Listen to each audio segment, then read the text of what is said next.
যতদিন বাবা বেঁচে থাকেন, মেয়ে তার বাপের বাড়িতে অধিকার নিয়ে আসে এবং ঘরেও অধিকার দেখতে পারে।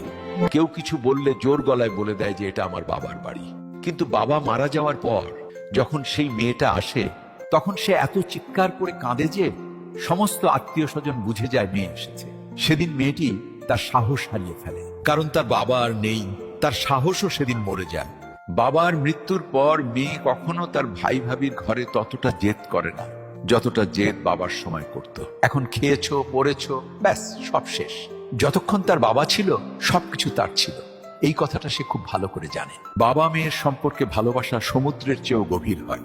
বাবা তার মেয়ের জন্য দুনিয়ার সবচেয়ে বড় আশ্রয় আর সাহস, আর মেয়েও তার বাবার জন্য সেই সাহস আর গর্ব অনুভব করে।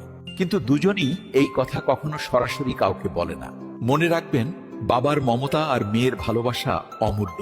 এই সম্পর্ক শব্দ দিয়ে নয়, অনুভূতি দিয়ে মাপা হয়।